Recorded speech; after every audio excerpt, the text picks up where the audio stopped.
Well, I want to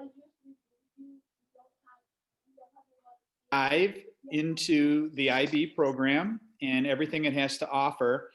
And it's part of our scheduling process that we're starting now for all grades, but we start with the grade 10 because their choices are for the next 2 years, as you're going to hear shortly, and are really important. We want to give students the chance to reflect on their decisions, to discuss with their parents, that's you, to talk to their teachers, to talk to their counselors, Miss Manfredi and Miss Eischen, who are here, and to talk to Mayor Colino, who is going to be presenting in a moment. So I want to reemphasize that this is a process. We don't expect everyone to have a mastery over the IB terminology, all of the acronyms.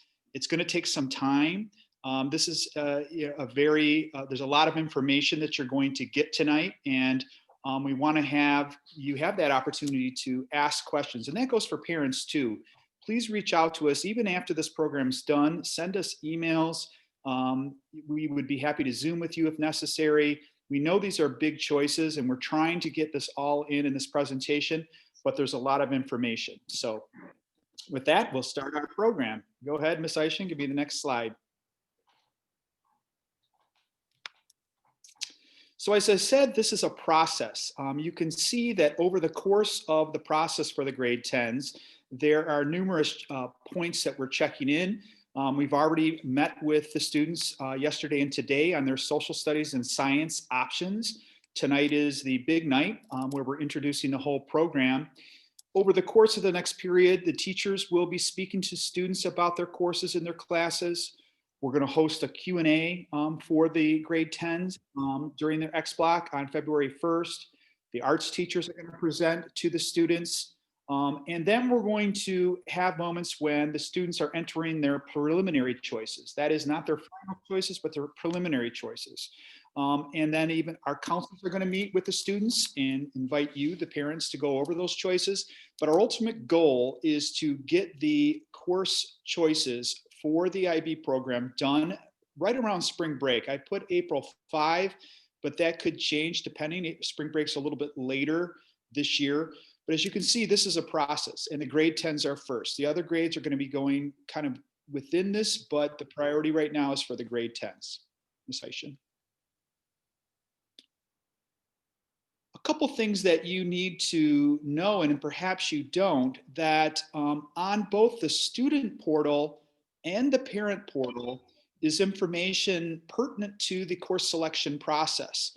You can kind of see some of the main dates in the timeline there, and kind of there's some general pieces, but more important, you see that little blue click here button. That is the program of study. And if you go to the next slide, Ms. Eischen, see this program of studies is your guide, students. This is where you're going to find all of the courses by department, information on the IB program itself, important dates that you need to know, and then ISP diploma requirements, along with a bunch of other useful links.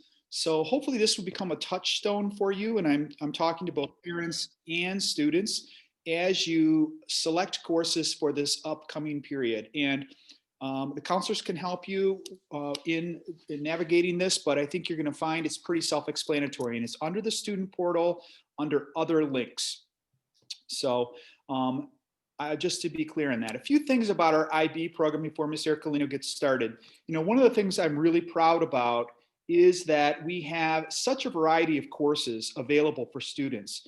You know, I have been a evaluator for IB programs around the world, and I can say that ISP has such an array of different course options in so many different areas, and you're going to hear about a lot of those tonight, and it's something I'm very proud of. So you have a lot of options to pursue your passions and interests, and to think about how you want to, you know, your future decisions around your careers.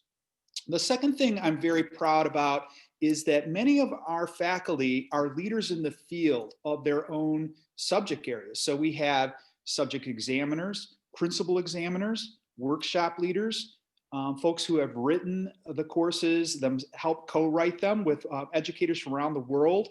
So our faculty, pound for pound, I think is one of the finest faculties that you'll find anywhere. And so all throughout the program, you're going to see excellence, and there's just so many different opportunities for you. So those are things that I'm very proud of, and I think you're going to find to be very interesting. So just a couple of things about tonight. If you could put your questions in the chat, we'll try to get to those at the end of the program. And if we don't, we will come back to you. And as I said, please feel free to email us or and reach out if you have any questions at all at any point. With that, I think I will turn it over to Ms. Ercolino. Okay, thank you. Thanks very much. So hello, everybody. Welcome to the IB Information Nights. It's great to see you all out there. I recognize so many names because, of course, I'm not just Mr. Ercolino, IB coordinator. I'm also Sophie's mom. So I've known a lot of you for a long, long time. Tonight, we're going to really cover four main parts. Four main agenda items, let's say. We talk about IB, there's a lot of talk about IB over the years that you've heard about, but for many parents in particular, this is not a system that they've grown up with or went through themselves. So I do want to spend a little bit of time just talking about the IB organization and where it came from and how it works. And then the next part about your program options is important to pay attention to, because there are various ways you can approach the next 2 years. And I've actually invited some current 11th and 12th grade students to talk to you a little bit about how they approached the options and the choices that they made. And hopefully that will help you think about your own choices.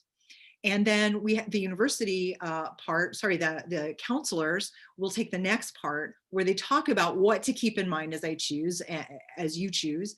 And of course, that little slip of the tongue, yes, a lot of it might have to do with your future plans after high school. So that'll be that part. And then we'll come back to looking more specifically at the different subject options. So as Dr. Sturm mentioned, we have a lot of them. And I hope that by running through them a little bit, you'll have a better idea of what they are. Please, I want you to sort of relax through this. I want you to really kind of pay attention, drink in each slide, listen to what we're saying. There's no need to take copious notes. We're recording this presentation. We will make this link available to both the slides and the speaking part, the recording of it. So you will be able to go back at your leisure and look at some of the details. Plus all of the other resources we have available will help you in figuring out and answering your questions, including, of course, coming to us and asking us. So first part of the program, what is the IB? So IB stands for International Baccalaureate, and it was founded by a group of educators in a few schools in Europe, in Geneva specifically, over 50 years ago. And these were, many of them were international schools like ours, with students from everywhere around the world. And what they were trying to help their students with is this idea that many of them would go on to university back home, or perhaps in a third country. And how could they provide their students with a credential that would be recognized by universities around the world? And it wasn't very easy because university systems in different countries have different requirements and they emphasize different things. And so in putting together this program, they tried to keep in mind the different requirements from different places. And that's why you'll see a little bit of the way the program was put together. And they were also very idealistic, it being the late 60s and these being educators. And a lot of that comes through in the IB organization today and the way the program is put together.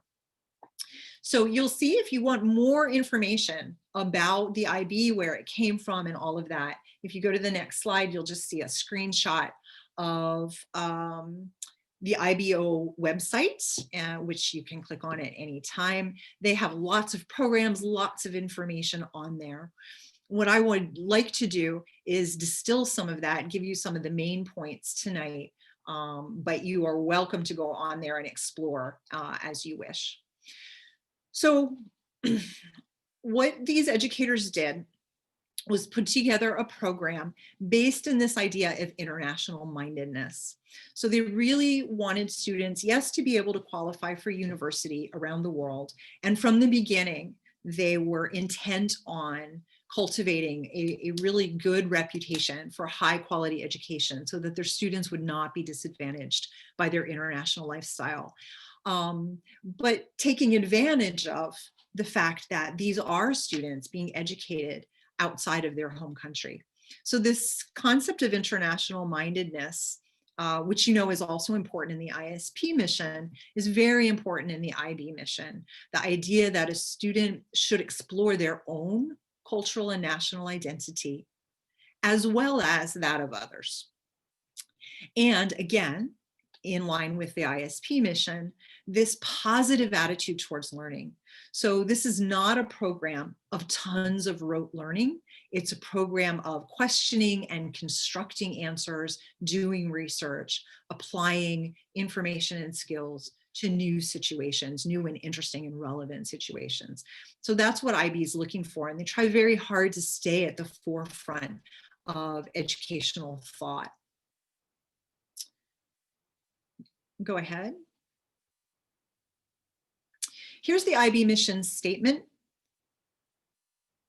Maybe one back. So here's the IB mission statement, and I've highlighted in it the phrases and words that are identical or basically identical to the ones in the ISP mission. So you can see that there's a lot in common here. And as I referred to before, this really idealistic construction of an educational program that's not just about educating kids for a qualification into tertiary education, but also, as IB puts it, helping young people to create a better and more peaceful world and cultivating active, compassionate, and lifelong learners. And this is something that is important to us at ISP and important to IB. And I emphasize it because it's important to know that this is a holistic program and that it is about sort of accessing and cultivating the best in our children. And IB really believes in that very strongly as well. So if we look in the more practical sense, what it means, the way it works, is this diploma program is meant for the last 2 years of high school before going off to post-secondary education or something else. So it is a university qualification. And at ISP, most of the courses we offer to students in the last 2 years are IB classes. IB classes, if you want to take the full cycle of it, it's 2 years. So if you take IB physics, you're in IB physics for 2 years. But if you're looking for more breadth, and we try to implement the program as flexibly as possible, which you'll see in the description of the 2 options, you could in fact take IB courses for 1 year, the first year. And so instead of taking 2 years of physics, you could take 1 year of physics and 1 year of chemistry. And you would be getting much more breadth in your education. And for some students, that's what they're looking for, and that's appropriate for their future plans. And so it's important to know that there are some options within this. The 2 options are called typically the diploma or the full diploma, or the courses option. Go ahead. In the classroom, what it means for our 11th and 12th graders, I think similar to 9th and 10th, is that classes are challenging. And by challenging, I don't mean hard, though sometimes that can be true. By challenging, I mean they're asking you to push yourself beyond and out of your comfort zone in examining lots of different points of views, to try to really go beyond where you are as a student right now. They emphasize both skills and content. They emphasize both depth of knowledge and breadth of knowledge. So in the subjects, in any of the subjects you look at, typically there is a sort of core that all students would study that provides the breadth. And then, as I'll talk about later, some students will choose to go in depth in 3 of their subjects. And so you'll get much more and much deeper into that subject that way. Yes, you will be learning theory and content and concepts, but you will also be asked to apply them. And this is quite challenging because you will be given new and novel situations, case studies, for example, and asked to take what you've learned and apply that. As I said, diverse points of view, examining arguments from all different sides, from these different points of view, and being able to evaluate and judge for yourself what you think about these different points of view, and then marshaling evidence and arguments in favor of your point of view. And those courses ask you to be independent in many ways, maybe more independent than you've been up to this point in school. But you are also asked to work collaboratively in a lot of situations. So you will be developing those skills as well. So, as I said, you have these 2 options. The IB diploma option or the IB courses option. Both are within the IB diploma program. It's a little bit confusing with the vocabulary, but every student at ISP is an IB student, and in the IB diploma program, they are choosing one of 2 options, full diploma or courses. And so before I kind of describe in detail what those 2 choices entail, I thought you might like to hear from some of our students who have already made these choices. And tonight we have with us 2 12th graders, Julie and Suri, and 1 11th grader, Marek, who I'm going to ask a couple of questions to. They know what the questions are, so they've come prepared to share with you. And I hope that their perspective will help give you things to think about as we go through the next part, and maybe make some of the things that I say make a little bit more sense. So maybe we can put them on the screen somehow. And so the first question I want to ask you guys is if you could just briefly tell us which choice you made. You can throw in some subject choices too, if you like, and why. Julie, why don't you go ahead first? Okay, so for me, it kind of made sense to take the full IB diploma because I knew I wanted to stay in Europe, so I knew I wouldn't be wanting to take the SATs. And I just think the diploma has many advantages, like CAS and the extended essay, which are a part of that.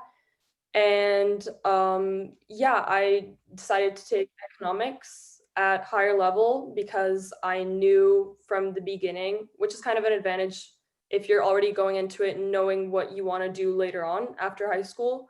So for me, it made sense to take the diploma because I knew I wanted to go in depth into economics and business and take them for the full 2 years. Super. Suri, how about you? So I started with the IB diploma program, and that was mainly because I just thought that that was what I should do at the time, since I wasn't too sure of where I was going after high school. But a few months into it, I realized that my old class, which was band, was at the same time as my German class. And at that time, I really was interested in studying music. And I knew I wanted to do something with music at the time. And so I talked with my counselors, and in order to drop German, I had to drop the IB diploma program and change to courses. So I changed to courses, dropped German, and changed over to band. And yeah, so that's basically what I did. But I took 2 higher level arts courses. So I did IB film, HL film, and HL music. And those are 2 very hard courses, I'll tell you that. But I also, even though I dropped the diploma program, I did stay with doing CAS and TOK. Super, thank you. And Marek? All right, so I also chose the full IB diploma, and I chose it because as I'm also planning to go to a European university and don't have to take the SATs, and it seemed like the most sensible choice due to also like the extra items like the extended essay. And I chose specifically computer science HL and physics HL. And I based that mostly off of my extracurriculars that I did in 9th and 10th grade, like robotics, as both of the teachers were the mentors for those classes. And it seemed like the way to go. And I really enjoyed both of those classes. Wonderful, thank you. The second question that I'd like you to share with the 10th graders is, what do you think they should be aware of, and sort of what do you wish you had known when you were in their seat thinking about IB? And what do you think it's really important for the parents to be aware of as well? Well, Go ahead, you can go in for the same order. It was complicated, like choosing the English course, because there's SL and HL and there's 2 types of English courses. So I think it's good to know that if you take English as your A language, that's at the standard level, which I take, it's sufficient for all universities, unless I think you're going into like journalism or like studying languages later on. English SL is completely fine, which is good to know. I would also warn that a lot of universities, if you know you want to study like economics or business or anything really of that sort, they do not take the easiest math, which is MAI. I think that's application and interpretation. So that's the easiest math course. And a lot of universities, you can't even submit your application. You can't apply to them if you do not take at least the more difficult standard level math.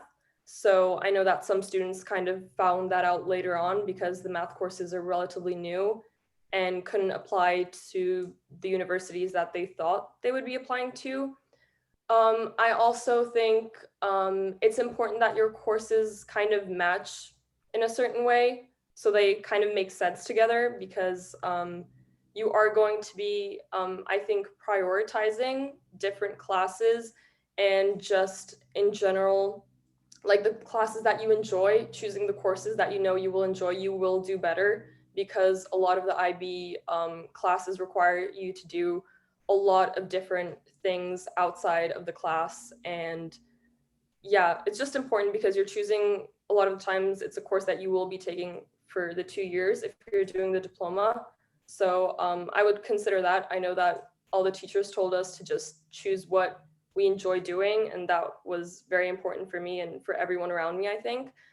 I don't know if this is still allowed, but I know that we would choose 4 higher level courses sometimes and just 2 standard level courses, even though you just need 3 and 3, because we were allowed to drop them. So I'm not sure if that's how we're still allowed to do things, but that's very helpful, because you just kind of get to figure out which higher level courses you want to keep and which one out of the 4 you want to drop to standard level. So that kind of gave us a lot of time to decide. And I also think for parents, like for what was most important for me was just communicating with my parents about expectations, because I think everybody goes into the IB thinking they'll be able to get a 42, a 43, a 44, 45. I think we were all a little naive in that sense, because like achieving all 7s isn't translated into like what my school, when I went to Czech school, was like. It's not the same as getting straight A's, because you're being tested on more complex analysis and completely different skill, since the IB is not just content based. So I think we were like, I would adjust to the fact that the first few months you will get bad grades, and just being able to communicate that to your parents. And it really just goes uphill from there. Like the first few months, the first time you sit your first papers, like that you do in class, they are kind of painful.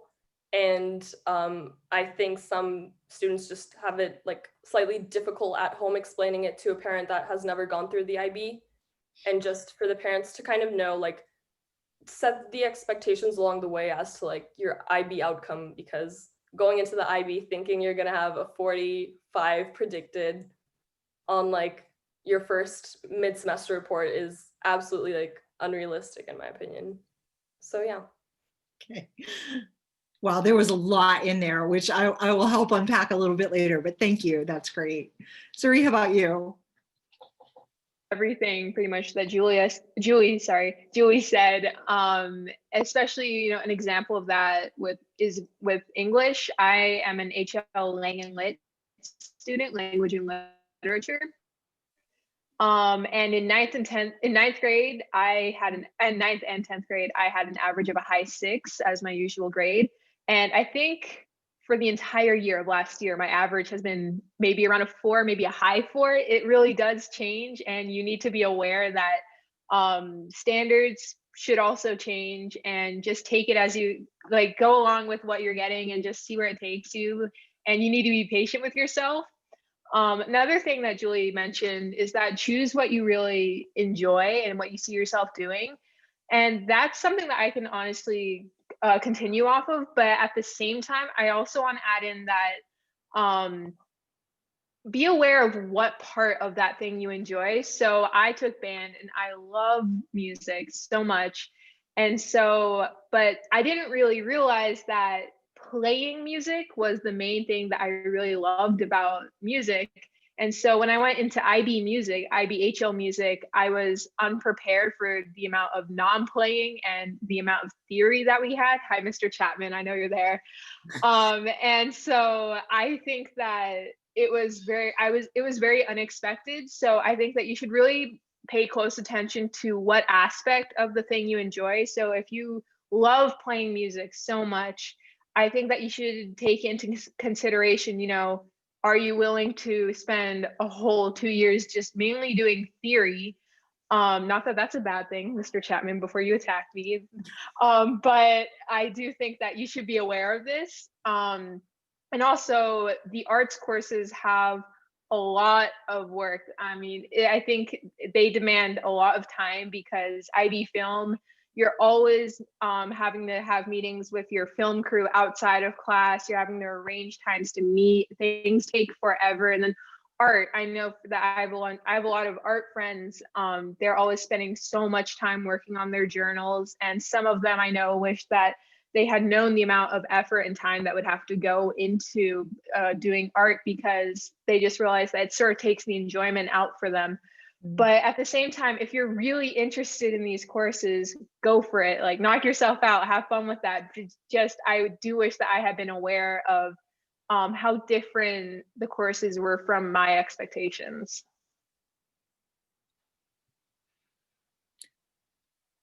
Marek? Yeah, I think that like almost everything basically has been said, but I think it's also important for you to look at the syllabus for each course and actually see what's taught in the class. As for example, I had no clue what to expect from computer science and things like that. So it's really important to do a little research on each of your courses, as you might realize that a certain class might not be for you, or that you might find something really interesting, especially for group 3, since the range is very big, like economics or psychology, but I'm pretty sure everyone can find something for them. And it's also all right to go and talk to teachers about their classes, like that's what they're here for. And they can tell you a lot about the syllabus and what you should expect from the class. And it's also really important to have a general idea of what you'd like to sort of do in the future. For example, for medicine, you are required to have 3 sciences for a lot of universities, but ISP only allows 2 sciences to be taken. So you have to do some extra work for that in order to get a 3rd one either online or something like that. And for parents, it's important to know that the majority of people actually start with much worse grades than they've been getting used to, like in 9th and 10th grade. And this is because like we're introduced to completely different classes, tests, like paper 1 and paper 2, and the learning curve is very steep. So the parents and also students shouldn't be alarmed if they're not getting what they were expecting right off the bat, as it only goes uphill and it will improve. And it's also a 2-year course, so you can't be expected to know everything in like a month or 2 and be getting excellent grades. And it's also important to know that the IB diploma is not the only way to go. There's also the courses, since it seems like a lot of, and yeah, that goes to another point, that communication with your parents is key when choosing whether courses or the IB diploma, as it's mostly important what the child wants to do or the student and what they are interested in. So even if the parents want them to do something, it's better not to push the student into something they would not feel like doing. As it has already been mentioned, that you enjoy IB much more if you like the classes and actually enjoy them. Super. Thank you so much. I'm going to let these three go because I know they have homework. But thank you for that perspective. And I encourage students and parents, to talk to students that you know who are in your clubs and other activities. I think you'll get a really interesting perspective from them. So let me just unpack a couple of things. Some of the limitations that Marek was talking about in terms of science have to do with the way IB is set up. So let me talk about the diploma program, the diploma option first, and I think you'll see why. So what you see, this big old blue circle, is IB's program schematic for the diploma program. And the very outside ring and the very inside rings have to do with their approaches to pedagogy and approaches to learning. International mindedness is there on the outside, as you see. But it's really those sort of next two rings going from the outside that show the program composition. So you have 6 subject areas, and students who pursue an IB diploma must take 6 subjects for 2 years, each of those for 2 years, in these various groups.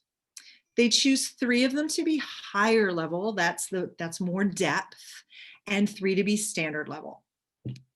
As Julie mentioned, we do allow you a little time to try things out because the higher level and standard level courses have a common core of material.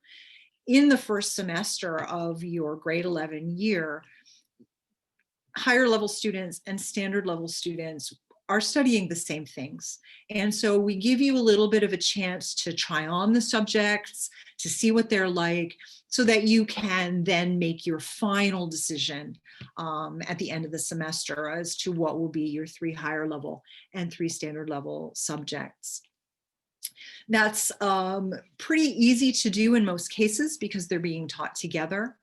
Mathematics is a little trickier because we actually do separate higher and standard level into different classes with different teachers, but we'll be talking about mathematics a little bit more later. And so because we know, as the students pointed out, a lot of these subjects are brand new to you. Computer science and economics and psychology and even the arts classes are different than a lot of the arts electives. So we want to give you a chance to sort of explore and figure that out. But in the end, you're going to end up with 3 higher level subjects and 3 standard level subjects. In addition to 6 subjects, students who wish to earn a full diploma must also complete the next circle in, which has 3 components. They're called the core components. And these are theory of knowledge, extended essay, and something called creativity activity service, which is commonly known as CAS. And CAS is probably what you've heard spoken of before.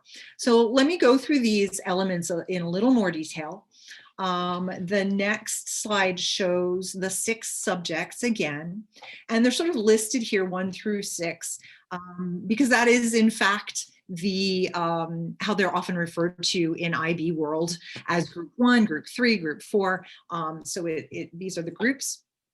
You'll see that there are 2 language groups. So you're expected to study literature or language and literature, which is in depth, typically in your best academic language. And you're also expected to study a second language that you acquire at school, because IB strongly believes, and if you remember the mission, that you should explore diverse points of view, and a critical way of doing this is being able to speak more than 1 language. And so it's quite important to IB that students study 2 languages at a pretty high level. Our language B students learn really to discuss all sorts of current events, politics, climate change issues, all kinds of things in a very sophisticated way in the Language B courses, and even in the year 1 and 2, which you can also do as a beginner in a language. The level that's expected at the end of those 2 years is pretty high, and that's critical to IB's mission.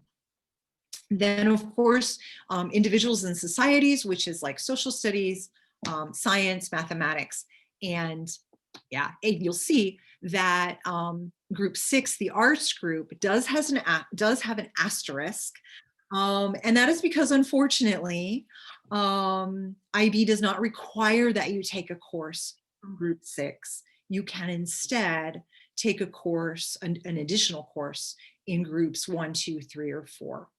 And that's part of IB trying to be flexible enough to meet the requirements of different university systems. So there are many university systems, as Marek was pointing out, where if you want to study a science subject or a social studies subject, you're expected to take more than one course in that area. And so the arts, unfortunately, is the group that they made optional. But we're going to talk later about all the reasons you should take arts anyway. So another component, theory of knowledge. This is a course. I say 3-ish semesters because you take it through all of grade 11 and through about February ski holiday of grade 12. So a little bit more than the first semester of grade 12. It is an epistemology class, which is essentially examining the question of how do we know things, and do different subject areas have different levels of justification and kinds of evidence they use to claim that they know something. And students are assessed, but not with an exam. They must write an essay for this, a 1,600-word essay. It's not huge. And they do a presentation of a sort dealing with a specific knowledge question that they choose. The extended essay is the next component. And this is a longer essay, as it implies through the title. Students choose a topic and a subject of their choice, typically a subject that they study, and come up with a question that is of interest to them. And they do research, gather evidence, data, whatever's required to answer that question, and write an academic research paper. This is outside of any particular class, and they are assigned a supervisor to help, and Ms. Scher, the librarian, and I help guide students as well through this process. And they're expected to spend about 40 hours over a year doing this. So we typically start in January of year 1. And the essay is finally due in October, and then the students finish up with some of the other work that goes with it, some of the reflecting in November, so almost a year. And then that last component of creativity, activity, service is what you might think of as extracurricular activities. They are expected to participate weekly in all 3 areas. So creativity would be things like music, art, dance, where they're actually making something of a sort or performing, but it can include things like robotics as well, because they make robots, so they are creating. The activity section is essentially sport. The idea behind this is that students have a healthy lifestyle, which includes exercise, which we know is important for people of their age, and for all of us, but particularly at that age. And then the service part is typically things like volunteering, helping out your community. Students are expected to reflect on these experiences that they have in CAS, and they are expected to think about 7 learning outcomes, things like their ability to collaborate with other people, their decision-making and its impact on other people, perseverance, learning new skills, taking on challenges. So important personal habits and dispositions that we know are critical for success in life, and IB is things are important to include in their program. And in addition, students will also come up with and lead a project, which is there to help develop their leadership skills as well. What do we have next? Oh, so how do you actually get a diploma? You do all of these things, and the diploma is awarded on the basis of points. So you have to finish all the components. And then for each subject, you are awarded a grade from 1 to 7, just like our grading scale. You are awarded up to 3 additional points for your performance in theory of knowledge and extended essay. There's this sort of complicated little matrix for figuring it out. It's okay if you get no additional points, but you can get up to 3. And in order to earn the diploma, you must have a total from those areas of 24 points, with a minimum of 12 points in your higher level subjects. So what that means is essentially getting a 4 in everything, and you would earn an IB diploma. The highest score is 45 points, and you heard the students referring to the fact that, you know, they naively thought, oh, well, I'm going to try to get 45 points, and just how difficult that is. I think it's something like 0.1% or something like that of students in the world might get 45 points. Maybe it's 0.01% actually get 45 points. It's exceedingly difficult. Our school average is about 35 points, which is a very, very good score. And a lot of very competitive programs would be looking at students in that range. So that would be the full diploma. And you can see it has lots of little pieces, and it's quite complicated to put it all together. The other option is much freer, and I think Suri referred to this, and Marek too. As an IB courses student, you do not have to meet all those restrictions of 1 subject from each of the subject groups, 3 HLs and 3 SLs, the core components. You can choose 1 to 6 subjects with no restrictions whatsoever as to how many HLs, how many SLs. You will have to take English, it's a graduation requirement, but beyond that, most students would have the freedom to choose whatever combinations of subjects they wish. And so courses students will do that. Sometimes they have a specific focus. So in Suri's case, for example, it's arts. She took 2 arts classes, also some arts electives, because she knew that's the direction she wanted to go for university in a place that found that perfectly acceptable. Courses students will be in the same subject classes as diploma students. So if you're a courses student and you want to take physics, everyone in your class will be either a courses or diploma student, and you will all do the same thing. A course student does all the same coursework, sits for all the same exams, submits all the same items for assessment.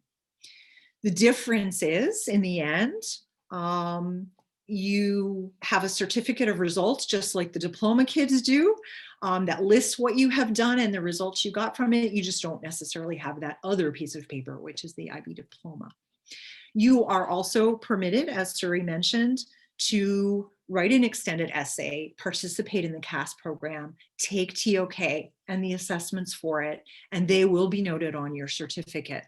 So IB courses students have all the freedom to choose a really specific, highly tailored program to what they need and what meets their goals. So I think that's the appeal of that. And the most important question you can be asking yourself is, so what would be the best choices for me? And because a lot of this involves future plans, I'm going to turn this over to the counselors to talk about some factors you might consider. And good evening, grade 10 parents and students. My name is Ms. Manfredi, and I am one of the 2 upper school counselors. I'll be working with students with last names A to L, and Ms. Aishin has the remainder of the alphabet. So what is important, and this is a very individual journey that you're all on here over the next 2.5 years that you're still in upper school. So what are some of the important factors? I think our student panel of current IBDP students address these really well.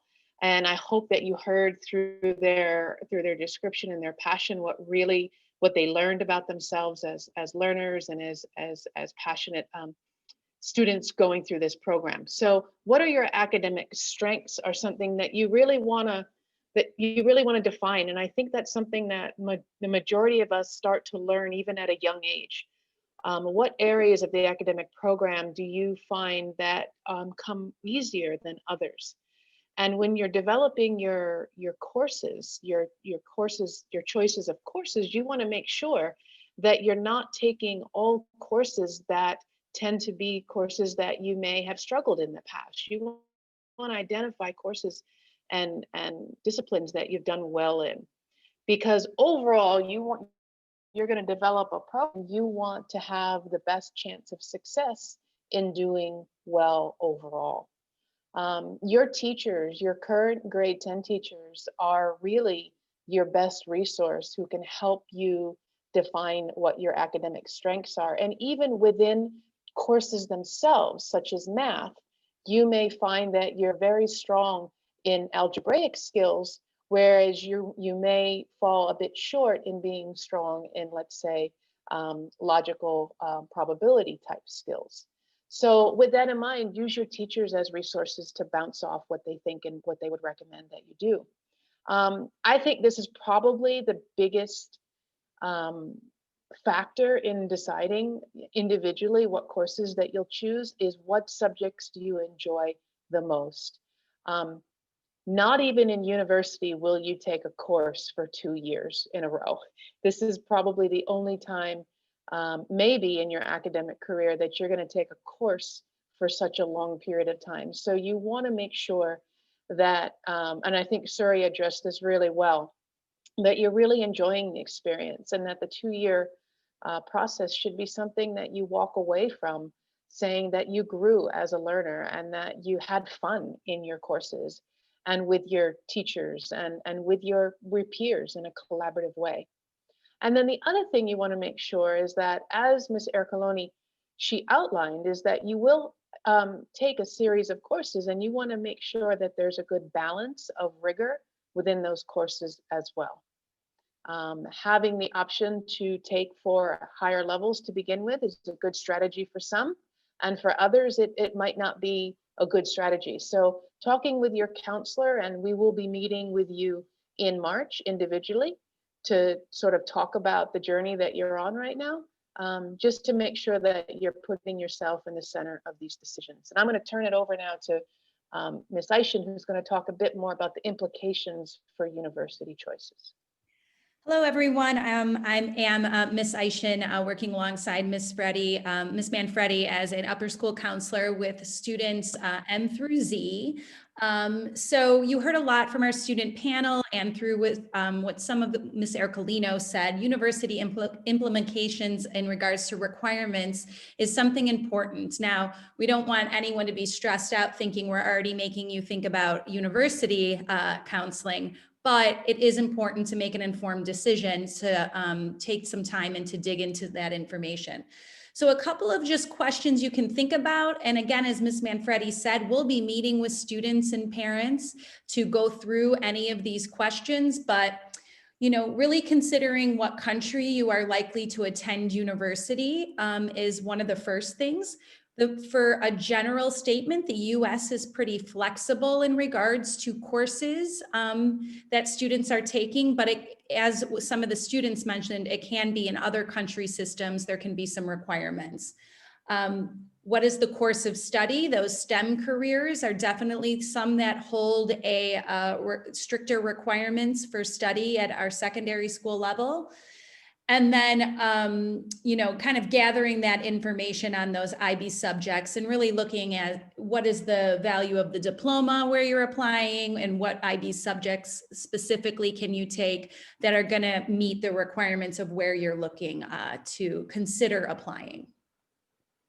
So there's a great tool, and I think, you know, there's lots of tools we can give you, but one place to go where there's really clear outlines is spend some time, students and parents, digging around UCAS, which is the UK University application hub, and what they really, you can type in right on their courses for undergraduate study, different majors and courses. And it's a great way for students to see what's out there at university. And then there's a bunch of different courses that will come up, and there's even subject guides in there that you can see what is civil engineering and what does that look like for you to study at university. So double-edged sword, looking at IB subjects, but also future courses of study.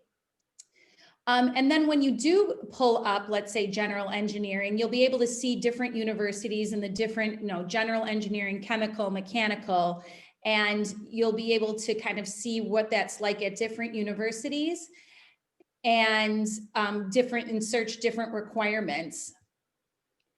And you can see here when you pull up one of the course options, so we're looking at a Bachelor of Engineering with honors, you'll see the entry requirements on the left-hand side, and you'll be able to see, oh, here we go at King's College London for electric engineering. You need a total of 35 points on the IB diploma, 6 higher level, a 6, and a 5 at higher level. And then again, they're looking at that mathematics to make sure that the student has the right mathematics course. So it's really for those STEM programs that it's important to look, but really for any of them, even your business and economics, that math can be important, which Ms. Ercolino will speak more about as well. And then here's just another example at University of Manchester, has some different requirements here, not so much of a little bit less strict, but kind of strict, and you'll be able to find more information on that. So again, when thinking about university planning, it's important to really sit down and do your own research. We will absolutely help you with that when we meet together, but the more that students can dig in and look at what they're interested in studying to help make their choices, the better.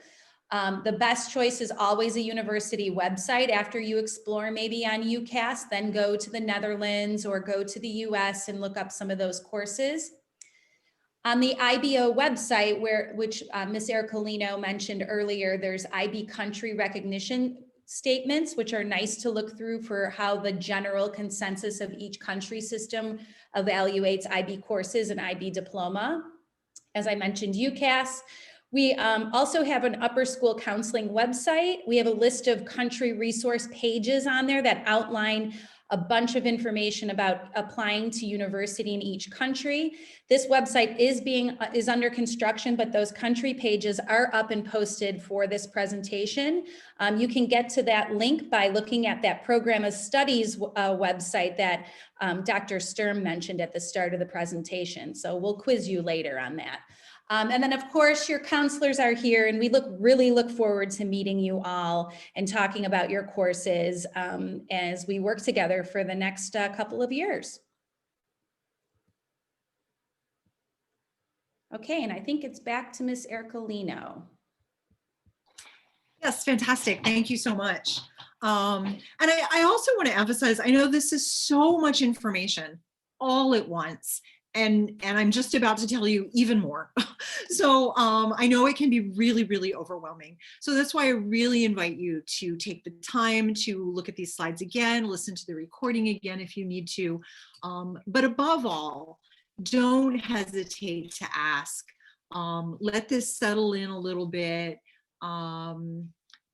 If it's any comfort, you know, we've all gone through it as parents. I've been through it before as a parent. I'm going through it with you again with my other child as a parent, and I do know it's a lot, but it does work out. And I think that the other thing to remember is there isn't just one chance at a lot of these things or one path to follow to get to certain places. There are many paths and many opportunities for students who, for whatever reason, change their mind as they go through. I mean, I think if all of us think back to when we were 15 years old, we probably didn't have such a clear idea of the path we wanted to take. So they do have time. There's plenty of ways for them to get to a place they want to in the end. And I think as the kids, the students who spoke mentioned, it is challenging for 2 years. And one of the important things is that they're really engaged and enjoying it. And the more that that's true, the more successful they're going to be.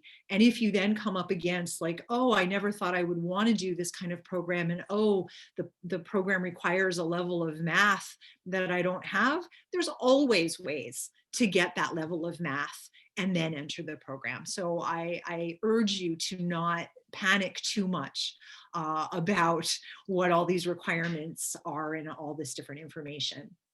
And with that, I'm going to give you even more information. So sorry about that. So I just wanted to go through the 6 subject groups. The kids mentioned this, the counselors mentioned this, that sometimes these choices can have some impacts. And the students will get and have already seen a lot more detail, believe it or not, about some of these subject groups. As Dr. Sturm mentioned, they have seen a presentation by the social studies teachers on the group 3 subjects. They've seen a presentation by the science teachers on the group 4 subjects. We have yet to come a presentation on the group 6 subjects by the arts teachers. Every English teacher will go over the 2 English options, and the mathematics teachers will be talking to the students about the most appropriate courses for them in mathematics. So parents, this part is really a little bit more for you to give you some familiarity with the courses and I think a level of detail that's appropriate for you, and to show you where you can get more information. So if we go to the first group, language and literature. Oh, sorry. So this is where you can get more information. Go ahead back. Sorry about that. I forgot that this was in here. You saw this slide in the beginning of the upper school program of studies. So that gives you much more detail about all of these subjects. So that's linked on Veracross. You'll be able to find that quite easily, I think. So in group 1, languages, students have 2 options as to what kind of course they take. They can take what's called officially Language A Literature, in which you study sort of your classic literature study class. It's literary texts and criticism.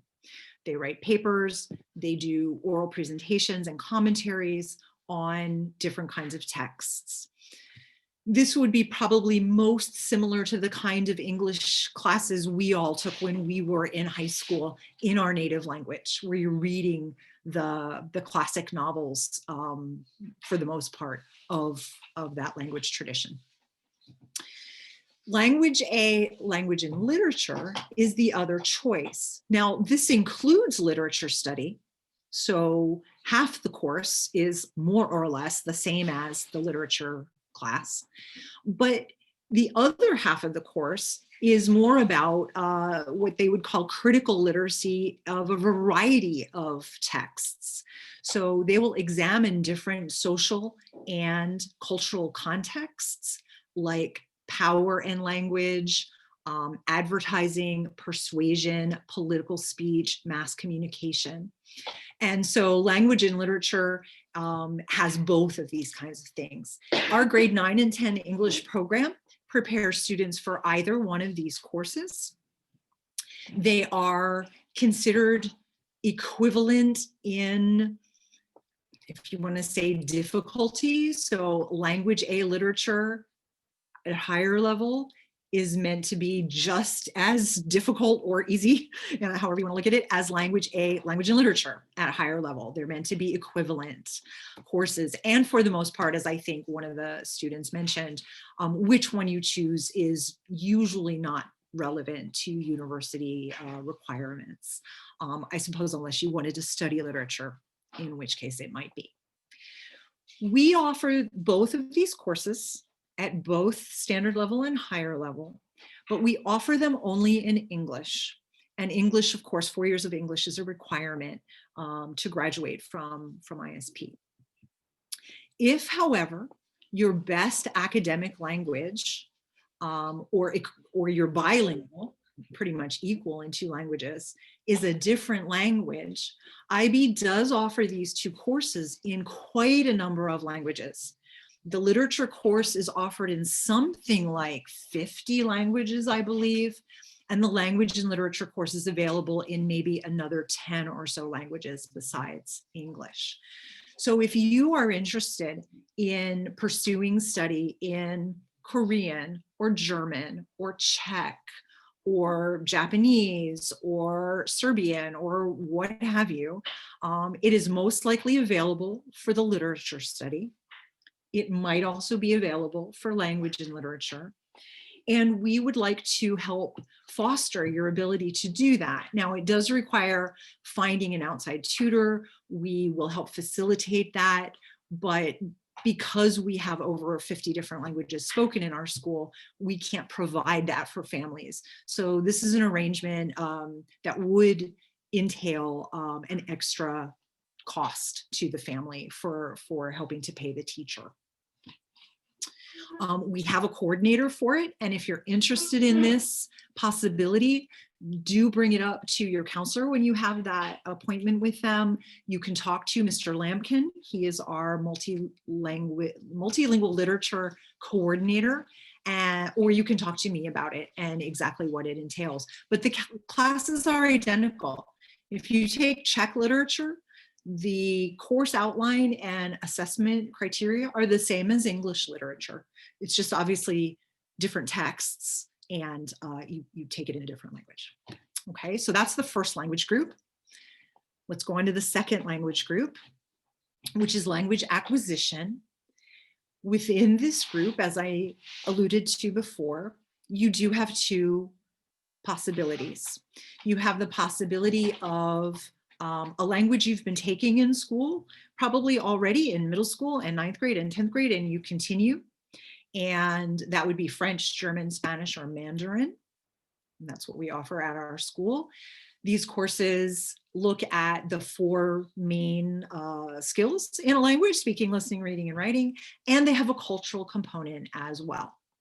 We do also offer English B, and this would be for our EAL students who are still acquiring English as an academic language and have probably entered the school relatively recently. There's another option, which is sometimes relevant to students, which is starting a new language. And again, we offer that in the 4 languages that we have at the school: French, German, Spanish, and Mandarin. IB prescribes that these subjects can only be taken at the standard level. So if you take a language from the beginning, ab initio, that will be an SL subject for you. Next slide. Then we go on to group 3, the individuals and societies group. And this is the group that has the largest number and the most diverse subjects on offer at our school. So you can see a list of the sort of the subjects that we teach here. I think that many of them are quite self-explanatory. History is essentially 20th century history. Psychology is psychology. Economics is economics. Micro, macro development. 2 subjects that might need a little bit more explanation are business and management. Business management, which as opposed to economics is looking at how you manage business more specifically, looking at human resource, looking at finance, marketing, whereas the economics is more the theoretical end.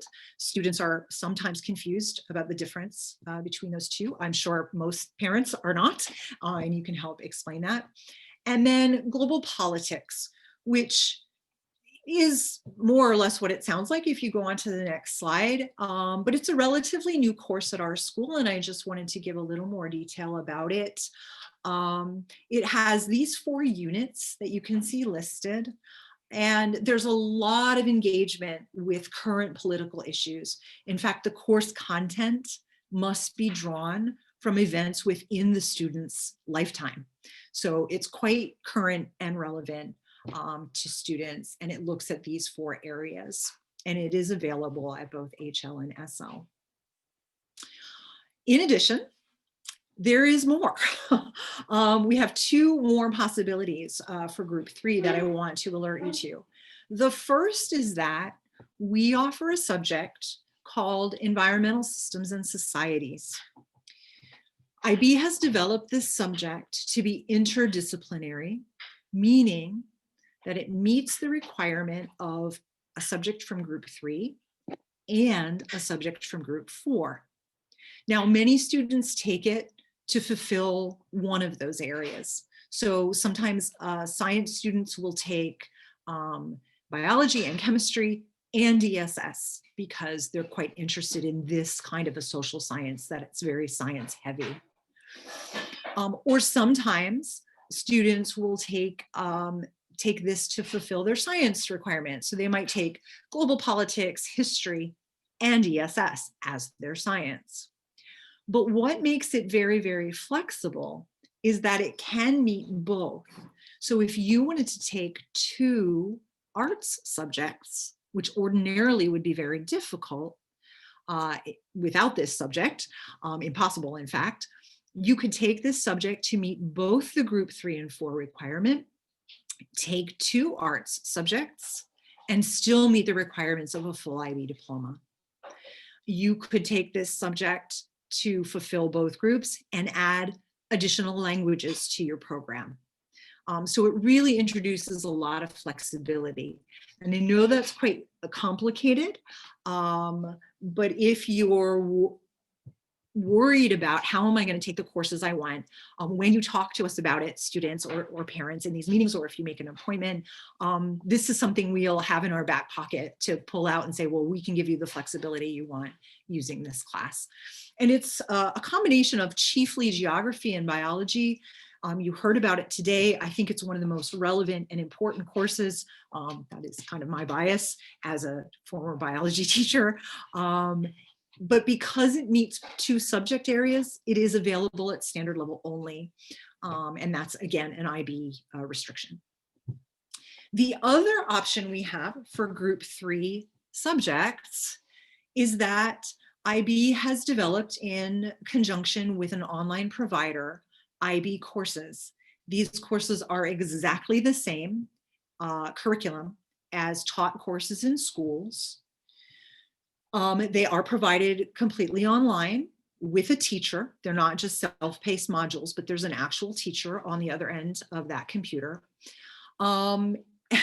And, you know, given your experience now with distance learning, I think everyone is more aware of what it takes to really excel in a distance learning class, which is what this would be. Even if we go back in person, these would be online classes. We do have what's called a site-based coordinator. It's a person here at school who will help students with it, to whom the students will be assigned for a period in their schedule to make sure that they're getting the time they need in the subject. And that's Ms. Fleisch-Hansova, whom some of you may know. She runs the guided study room. And if you go on, we'll see the 2 subjects that we offer through Pamoja are something called Information Technology in a Global Society. So this is IB made up that name. And it's basically looking at IT, not from the computer science end, which is the programming, but from the user end. And so some of the things you learn in the class are looking at the capabilities of IT systems and how to put them together, but also, and I think possibly as importantly, the impact of these on society. So they look at all sorts of issues ranging from the ethical issues of, say, facial recognition to other kinds of impacts that maybe social media have had, or Web 2.0 and things like that.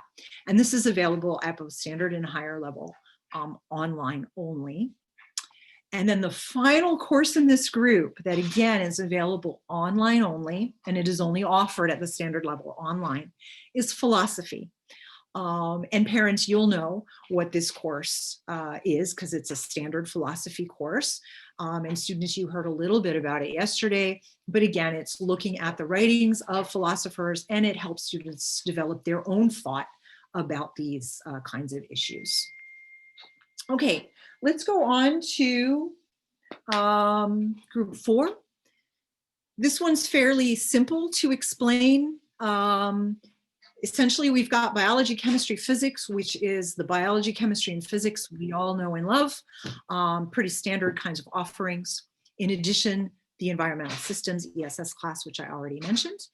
But also in this group is computer science. And again, the computer science course is programming. It's very heavy on programming, and students have to develop a program portfolio, and they learn all about, the inside the guts of the computer, how it works, how to make it work better, and how to program it. So that's what that's really about. Okay, I'm taking a deep breath because we're about to go on to mathematics. And here again, there are 2 courses available from IB. We offer them both at all the levels they're available at, so standard level and higher level. They have unfortunate names, in my opinion, because I think it's quite confusing. But everyone, and you have probably already noticed, IB is very big on using initials for things. So we've got mathematics, applications, and interpretations, MAI, and then analysis and approaches, MAA. And these slides were put together by our mathematics department, but I'm going to take you through them and showing you what you need to know. So this was the old model, and I know there are plenty of people listening who have had children go through this program in the past. And go ahead and hit the advanced key, Mr. Bradshaw, because you'll see that is no longer true. Whatever you thought you knew from your older child, forget it. This is new stuff. So the next slide shows the breakdown a little bit better of the different classes. So again, HL and SL, and you'll see MAI. This is the emphasis of the math applications and interpretation class, that it's a tool to explore the world. It's much more practical and applied, and the emphasis is on statistics and modeling. The other math class is the more abstract, maybe more traditional kind of math that we took. And it's really math for math's sake. And it's important to keep that in mind in thinking about what's the most appropriate class. So let's go on to the next one. This is a great graphic that IB developed to show the content of these 4 classes. So IB has put the curriculum into 5 different areas. By the different colors, you can see what they are. And you can see that all of the math courses cover all 5 of the areas to some degree or another. And the difference among them is how much of each area they have. So the 2 SL classes here on the left, SL classes have fewer required teaching hours. That's why their bars are lower in all cases. But you can see that the applications and interpretation class has a heavy emphasis on the functions and stats and probability, because this is modeling the real world and applications to the real world. And the MAA class, oh, I'm not done with that slide yet. The MAA class is sort of a more even distribution, a little more emphasis on the abstract, the calculus, and geometry and trig. The higher level versions of these classes, again, have differing amounts of these different areas. And I think it was Julie who referred to these classes in terms of easier and harder. And I'm not sure that, I know that that's how the students think about it, but I'm not sure that that is always very true, actually.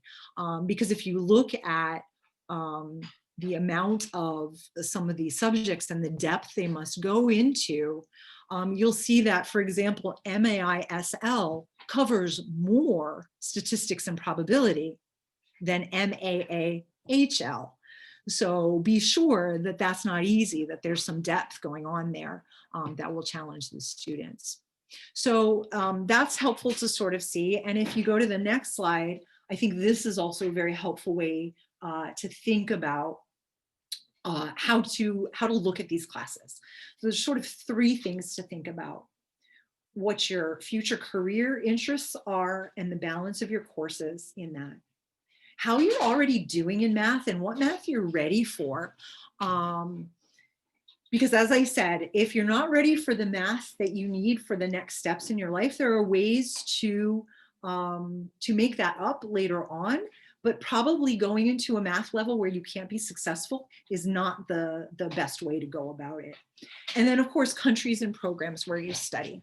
So let's look at interest next. I think there's, it might be 1 or 2 ahead, yeah.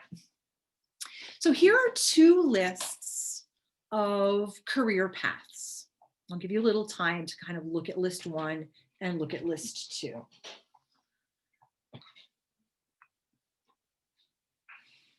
And the math folks were kind enough, smart enough, of course, they're good at data visualization, to color code this.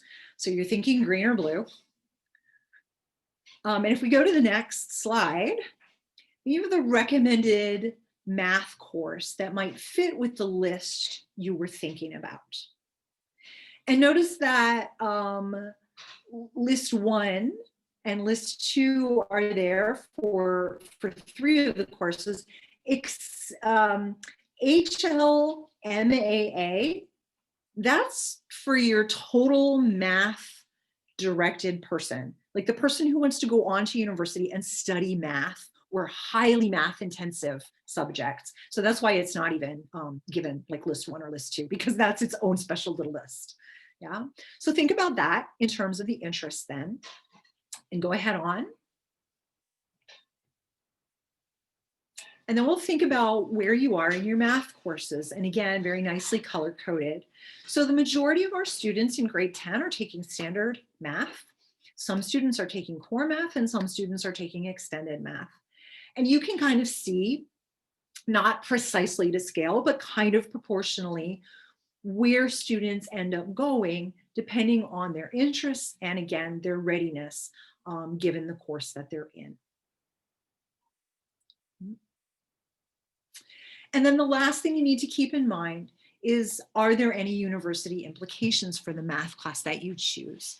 And as the counselors mentioned, the United States is very, very flexible. So generally, no.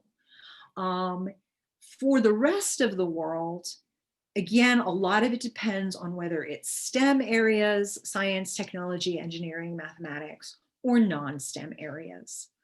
Some countries like Germany can be quite specific in their requirements for not just math, but many subjects. So it is listed here specifically. In some places, it depends on the school, like in the Netherlands.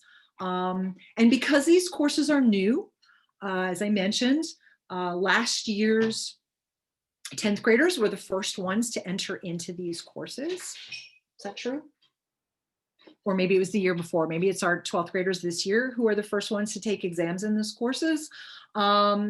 Universities have not yet taken these candidates yet. And so they're still making decisions about what they think will be required. And these may change. So, so you'll need to do some research here. And as it says, there are often many ways to make up for not necessarily having the math course that they decided is the one you need.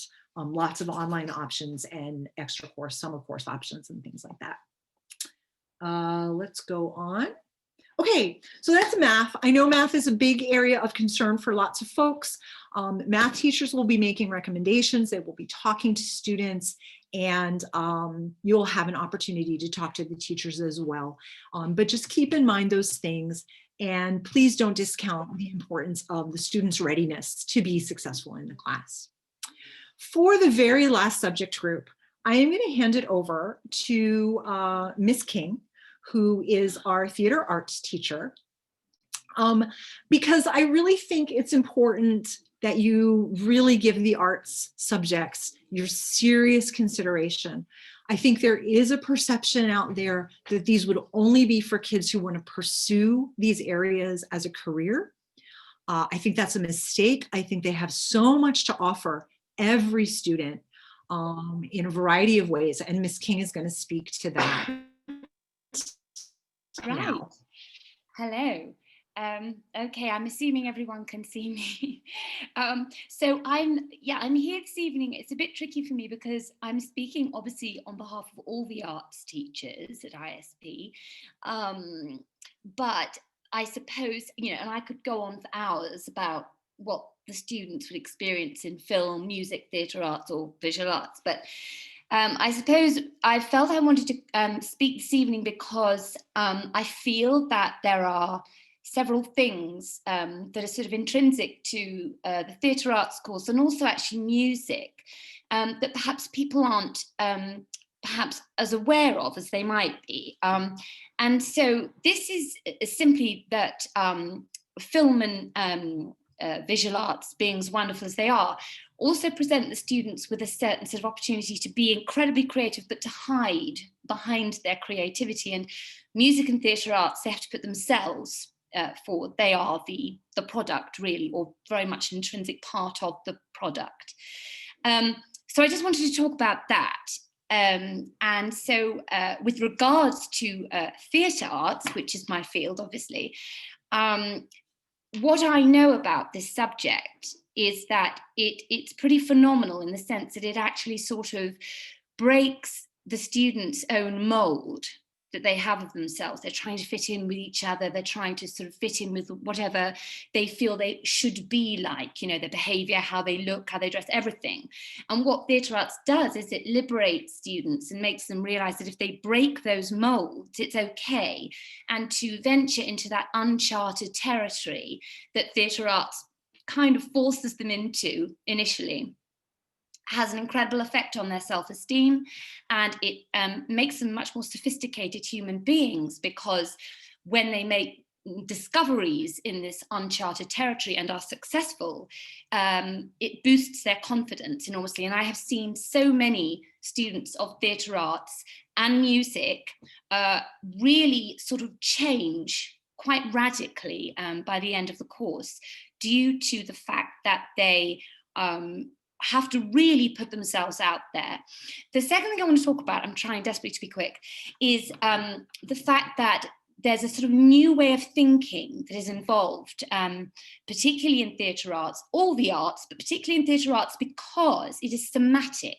So they're learning through their bodies as well as their minds. And what happens is there's a reciprocity between what the mind teaches the body and what the body then teaches the mind. And so they become sort of mutual educators of one another. And this is unique to theatre. And it's something that gets the kids very excited. And so, yes, that's really what I wanted to sort of flag up this evening, the fact that it does really boost the students' morale. There's another slide, actually. Next one. Ooh. Yes, so as you can see, that girl in the center there has had her mold broken, and the image next to it is an example of the arts, I think, in general, the way everything can be inverted and looked in from a completely fresh perspective. That's a foot, by the way, that's supposed to be where a head is. And so, yes, that's the second point. Am I artistic? Most young people are artistic and they love it, but they somehow think it's not supposed to be on their CV, or it's not supposed to be something in their qualifications when they graduate from school. And this is quite a mistake. And universities these days are particularly interested in students who graduate from the arts, but even more so perhaps music and theatre, because of the bravery it requires and the risk-taking it requires. Many lawyers and people who have to speak before the public, or so on and so forth, have theatre under their belt. And then finally, really just talking about my voice, my audience, this is to do with the fact that, again, theatre, all the arts, but theatre and music, where the audience is actually there and the students are able to anticipate their audience, have an artistic intention in mind, and then affect the audience and then see the outcome. So that's, it's an opportunity for them to sort of command an audience as well as affect an audience, and then evaluate the effects that they've had on an audience. And this, again, if you think about it, translates to so many different areas vocationally in a young person's future. So yeah, I'm not sure what the next slide is. Can we have another look? Creativity takes courage. There you are. You see Matisse agrees with me. And so yes, a lot of the things that I've just said are here. It is true in terms of exams. For theatre arts, the students do all their coursework within the second year, and they don't actually have to sit an exam. And so this is another, you could, perceive that to be a plus, particularly as near the end of IB2, they've one less exam, if you like, because that's one of their subjects than all the other students. So they're very much envied. And yes, so I think I'd better stop talking now, but hopefully that gave you all some food for thought. And if your child is artistic and if your child is talented, and I could tell you individually who they are, but I can't do that, listen to them, because they should do this. They should go into the arts. I'm stopping now, thanks. Thank you, Ms. King. I really appreciate that. And by the way, it's true of all the arts classes. None of them have exams at the end of the 2 years. Their marks are made up of coursework that they do throughout, and portfolios and products that they make throughout the 2 years. Okay, so that's the rundown of the subjects. As I said before, a ton of information. To see some of this information repeated or in different forms or in more depth, believe it or not, here are some links you can use. They're available off the Veracross My ISP portal. A lot of these things are linked. The Program of Studies is linked there. And again, all of these other websites are linked from that. So hopefully you will be able to easily find the information that you need. For more information from people, I think you already have this information, but I'll just put it on here as well. Of course, we're not sitting in our offices anymore, so those extensions won't work, those phone numbers won't work, but of course you can email us at any time with your questions. And I urge you parents, and again, I know that parents, you probably have more questions than your kids do, but ask them as well. They're very much aware, more aware than you are probably of IB and how it works, because they sort of are witness to it from the other students in the school and hearing what their teachers say. So do talk to one another and pool your information, and I'm sure that will help. And then you have us as well as a resource. So that's the end of the presentation. Thank you for your attention and patience. I know it went a bit longer than I had hoped. We do have a little bit of time though, if there are any questions in the chat, Mr. Bradshaw, that you think we should address.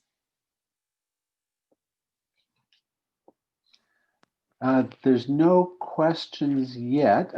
Feel free to put your questions in the chat, or there's a little reaction button down in the bottom of your screen. You could raise your hand and we can unmute your microphone. I just want to say too, in this meantime, thank you to all of our presenters. I think there was, especially Ms. Ercolino, so much depth to this. So if things are percolating and you need to, sit on it a little bit and ask some questions, that's fine too. Please feel free to come back. I think we have one there though. Go ahead. Yeah, I do see one question. So when do you have to decide? So going back to the very, almost the very first slide that Dr. Sturm showed, because we know this is so much, your final decision is not until April. So you really have months to mull this over and think about it. We will be asking you in about a month to give us your preliminary choices. So you'll have about a month to think about it, see these presentations, talk to teachers, and then you're going to enter into a Google form for us what you're thinking. And that will give us the basis to sit down with your counselors and talk through. And that's where we can point out to you some other options, or like you forgot to choose a science, so let's talk about that. And you'll have the chance to ask all these questions. And I think that that answers maybe the other question I see on here as well, which is, what if I don't know what to choose or what I want to do in the future? A lot of programs are going to be fine with whatever you choose. So if you're not sure what it's going to be, I would say let's look at a well-rounded program of subjects that are interesting to you now, and most likely you will find, in fact, that continues to be interesting, and you will want to follow that. So, for example, if you saw the presentations in the last 2 days and you think that global politics sounds really cool, great, take global politics. And if that's for you, that's something you can then major in. And if it's not, then you can choose maybe a different subject that you've looked at. There are also university programs that are more general in nature, or where you don't have to specify when you first enter. And then you also have the opportunity to take gap years to do other explorations of things you might want in the future. So I think it's perfectly normal to not be sure what you want in the future. And I don't think it should hold you back from just pursuing the things that interest you now. Another specific question is, if you don't take English in group 1, so if you were to take, say, Czech A, do you have to take English higher level in group 2? And the answer to that is yes. We only offer English B at the higher level. That's a level that is appropriate to all of our students at the school. So we feel that that's the appropriate level to offer that course at. Okay, I think if there are no more questions. Again, this is a process. I want to thank everybody for coming tonight, and thank you to our presenters. Well, there is one more. We'll answer one more question. Go ahead, Mr. Can students change their minds once they are underway? Aha. Yes, okay, that's a complicated question. The answer is yes, probably, because we build the schedule around student requests. So once that schedule is built, your possibilities of switching subjects are more limited. It does sometimes happen though. Certainly levels are pretty easy to switch, and sometimes it works and sometimes it doesn't. But it is important to know, we really do want you to be happy. So if you're taking courses and you find it's not working for you, then you need to come in and talk to us, and we'll look at what the possibilities are in finding you something that is going to work better for you. Okay. Well, everyone, I want to thank everybody for coming tonight. We really miss seeing everyone face to face, but hopefully you got a deep dive into kind of understanding the program better. Again, reach out to any one of us, and everyone have a great evening. Take care. All the best. Thank you. Bye, everybody. Bye.